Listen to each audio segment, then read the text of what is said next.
बिस्मिल्लाहिर्रहमानिर्रहीम। आज 4 मई 2026 रोज सोमवार কিছুক্ষণ আগে হলদিয়া ইউনিয়নের ইয়াসিননগর গ্রামের ঐতিহ্যবাহী পরিবার এলাকার সর্ববংশীয় এই এলাকার সন্তান মরহুম আব্দুল ওয়াহাব বিএড স্যারের সন্তানদের মধ্যে অন্যতম একজন আমাদের সকলের শ্রদ্ধাভাজন জনাব আলহাজ গোলাম মোস্তফা শাহ আল আজহারির জানাজা অনুষ্ঠিত হয়ে গিয়েছে। তিনি গতকাল 3 মে 2026 12টা 35 মিনিটের সময় চিকিৎসাধীন অবস্থায় ইন্তেকাল করেছেন।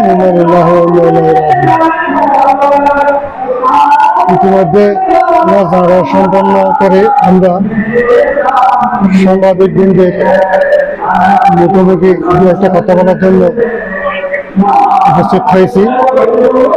সম্মানিত শ্রোতাবৃন্দ, যারা যেখান থেকে শুনেছেন সবাইকে স্বাগতম।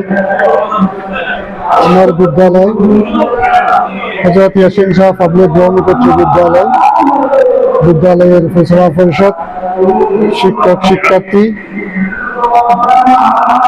সকলের পক্ষ থেকে সালাম জানাই। আসসালামু আলাইকুম ওয়া রাহমাতুল্লাহি ওয়া বারাকাতুহু। সাথে যারা অংশগ্রহণ করেছেন প্রত্যেককে অভিনন্দন জানাই এবং আমাদের যা শরীক হয়ে আমার জন্য দোয়া করেছেন প্রত্যেককে আমাদের পক্ষ থেকে মোবারকবাদ জানাই। সম্মানিত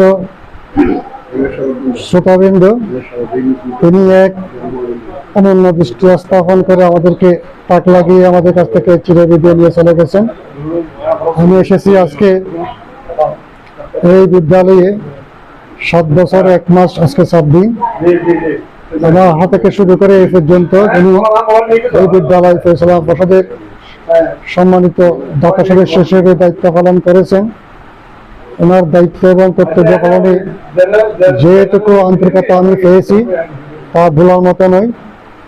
ওনার বিষয়ে বলতে গেলে বলে শেষ করা যাবে না।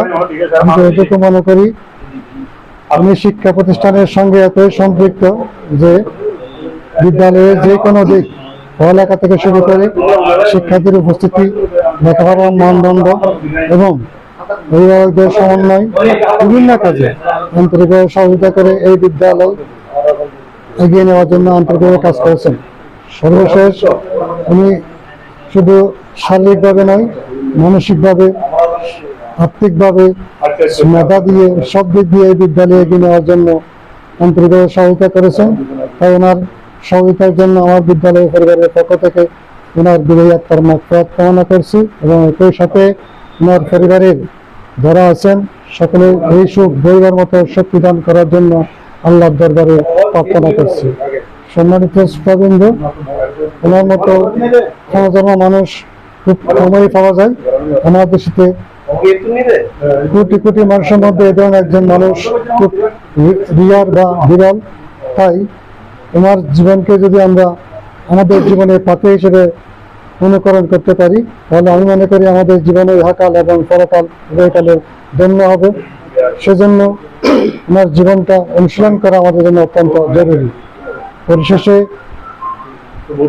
যারা যেখান থেকে এসেছেন সকলকে আমার পক্ষ থেকে আন্তরিক ধন্যবাদ এবং মরণ জানিয়ে আমার কথা শেষ করলাম। আসসালামু আলাইকুম ওয়া রাহমাতুল্লাহি ওয়া বারাকাতুহু।